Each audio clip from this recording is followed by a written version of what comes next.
more storms are on the way this morning for the southeast. Torrential rain in Alabama and Georgia overnight, leading to widespread flood threats today. More than 20 million people are under severe storm threats. This comes after powerful tornadoes over the weekend killed 26 people. At least 20 confirmed tornadoes hit Alabama, Tennessee, and Mississippi. The worst hit Rolling Fork, Mississippi, leaving many in a state of shock. Flower shop, beauty shop, barber, law offices just down the street are all gone. We're just trying to get what we can out of the rubble. It's pretty shocking. Yeah, it is pretty shocking. Let's turn now to CNN's Nick Valencia joining us live from Rolling Fork. Nick, how are people doing today? What are they doing? Yeah, good morning, Don. They're picking up the pieces here and grieving after the loss of more than 24 people. And scenes like this are what's left behind after that EF4 tornado ripped through this portion of the Mississippi Delta. Just take a look at the strength of these winds, picking up cars like this, wedging it between vehicles. And it's not very much of this town that's left. My first time coming back since the storm. What do you think?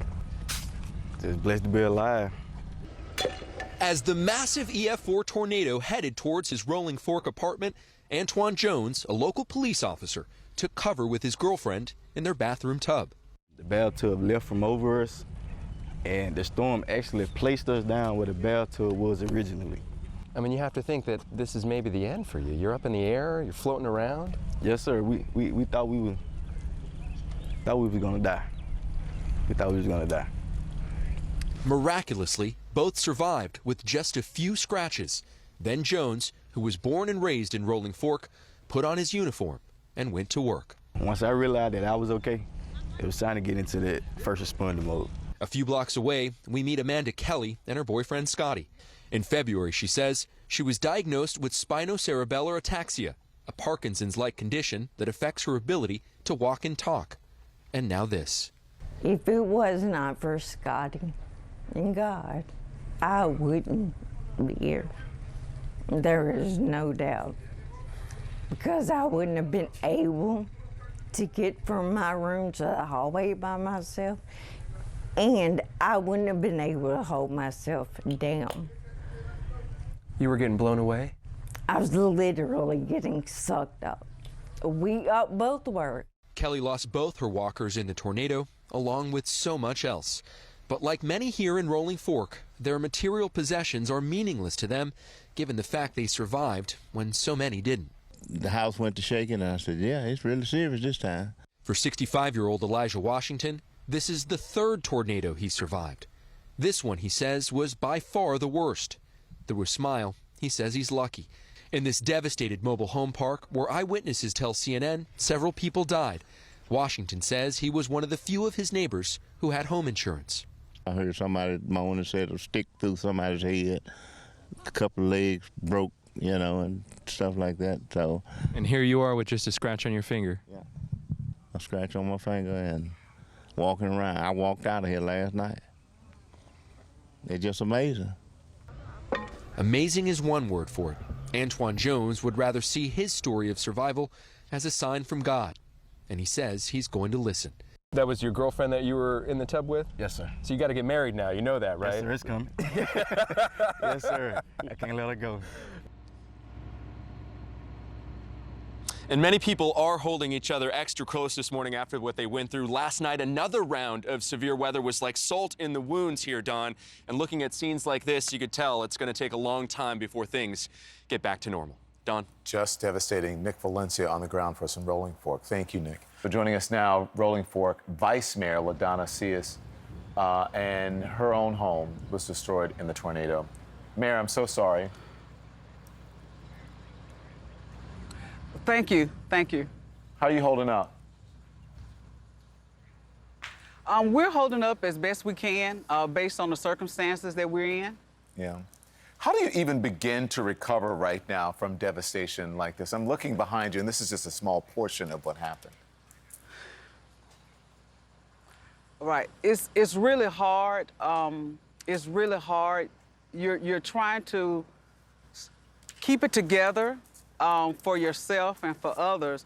But when you think about what has happened, when you have an opportunity to drive through, walk through, you know, you're looking at neighborhoods where homes have been totally demolished. It's heart-wrenching, it's overwhelming at times. You have your moments, you know, where you break down, but then you have to, you know, get yourself together, get your boots strapped back up, get your feet planted solid, and you got to keep moving on. But the hardest part is having to witness someone that has lost a loved one, and then having to talk to people that were residents here but have been displaced due to this disaster. It's hard, it's overwhelming, and it's heart-wrenching. Did you know any of the people who died?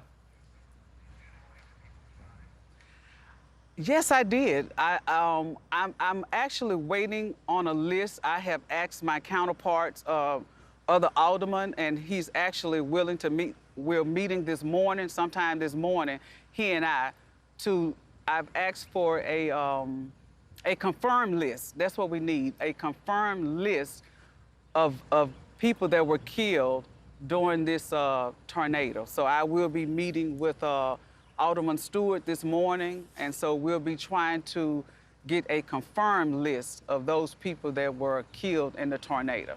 And yeah, I did know quite a few of them. We all did. Yeah, it's a close-knit community, I'm sure. Where were you when this happened? Yeah. Actually, I was at home. My husband, he was home, and he was constantly telling me, you know, you need to get up, let's get dressed. And by the time I got up and was trying to get dressed, he pushed me in the closet, in his closet, and he was able to close the door.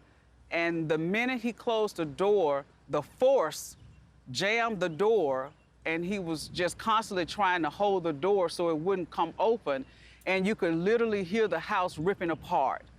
So we just hid in the closet until the sound stopped, and like I said earlier, it appeared to be forever to me. I'm sure it was a small time frame, but it sounded like it was forever.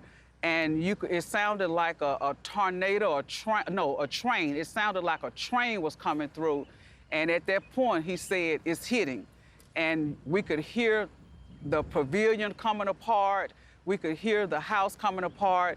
And when we were able to get out of the closet, after from unjamming the door, and we walked down the hall, and when I was able to see Highway 61 and all of the lights, I knew then at that point that the house was gone, So the only thing, the closet that we were in, and then we were trapped in the garage because the garage door was jammed and we couldn't get out. And it was terrifying. It was terrifying. When you look around right now, your community, I know you're standing there, but when you look around, what do you see?